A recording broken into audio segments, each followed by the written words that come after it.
Hi, this is Ada from Tasty World, and today I'm going to be teaching you how to make Cuban coffee using a percolator. To make this recipe, you're going to need ground black coffee, you're going to need water, and you're going to need brown sugar. You can use either light brown sugar or dark brown sugar, and obviously you will need a stovetop percolator. The measurements depend on the size of your percolator and the strength of your coffee. So once I'm putting the recipe together, I'll make some suggestions as to what the measurements should be. I've disassembled the percolator, and now I have the bottom part of the percolator, which is where the water goes. This is where you put the coffee, the ground coffee, and then once everything has been put together, then I screw the top on the top. So what I'm going to do is I'm going to take the water. Here I have about 3/4 of a cup of water, and normally you fill it halfway through the percolator, and that's why I can't give you an exact measurement, because if you have a much bigger or much smaller percolator, the measurement of the water will change, obviously. So I like to fill it about halfway. That's a pretty good strength. If you like it extra strong, obviously reduce the amount of water. If you like it a little bit weaker, you can fill it up. It's really up to your choice. Then I take the coffee and I go ahead and I like to fill it all the way to the brim.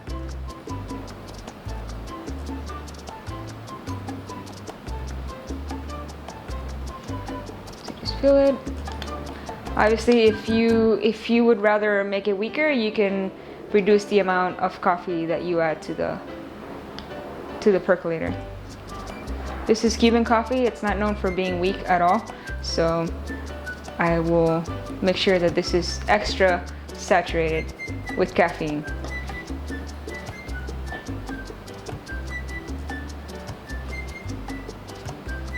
One of the things with coffee that you want to make sure to keep it in a sealed container because it tends to lose its strength and become a little bit stale with time if you don't keep it vacuum sealed. That's why when you buy coffee, it comes in a vacuum packed container, because that way it stays fresher longer. All right, so here we go. Here's the coffee. I'm gonna put it here. I'm gonna set this aside. Move this out of the way. Now everything's ready to go. I'm going to screw this on. Make sure it's screwed in tightly. And when I'm ready to go over to the stovetop, I'm gonna set it on high heat.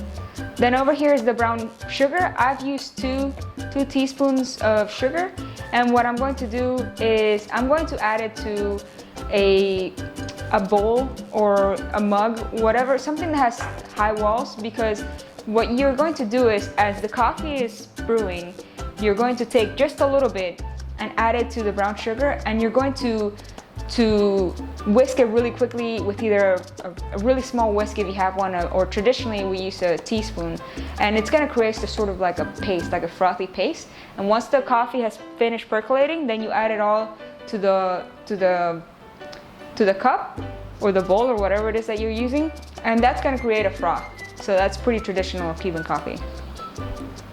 Here's the coffee ready to go in the percolators. I'm going to go ahead and turn on the stove, and I've set the stove on high.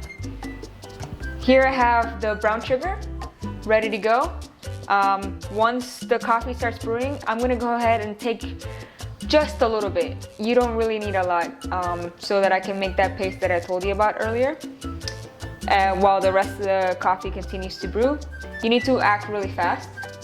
You need to act really fast when you're doing this, because everything just happens very quickly. As you can see, the coffee is brewing. You can see it coming up on this area of the percolator. And normally you go ahead and, let me go ahead and close the lid because it might get kind of violent. Normally, just as it starts brewing, you start mixing the coffee to the paste. But I'm just gonna go ahead and let it just brew all the way, just so I'm not rushing to get the coffee in. Let me go ahead and open it again. You can see it's almost done. It's finishing up.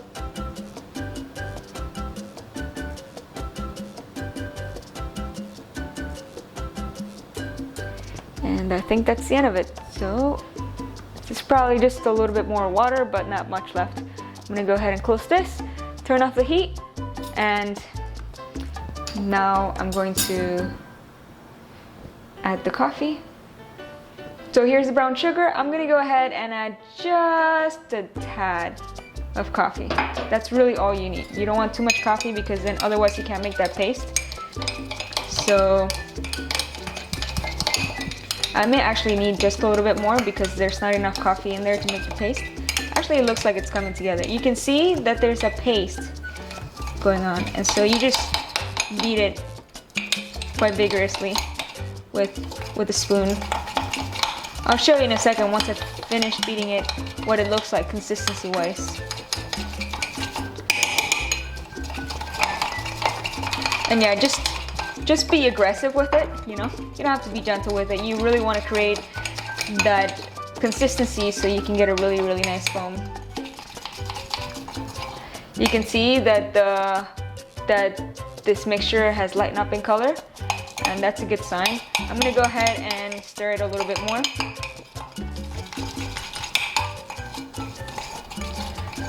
And this is what you normally do.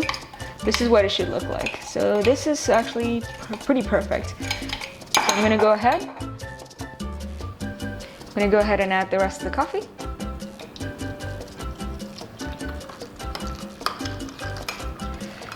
You won't get as much of a foam as you would in an espresso, but you can see there's a really thin foam on the top. And that's from the frothiness of the brown sugar and coffee.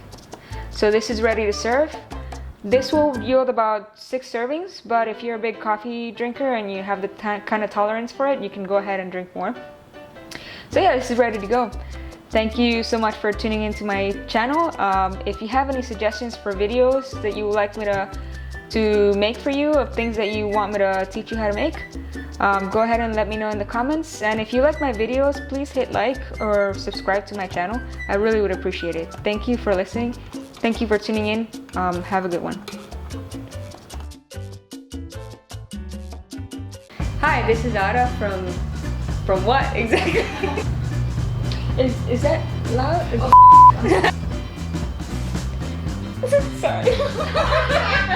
I'm not ready. I'm not ready.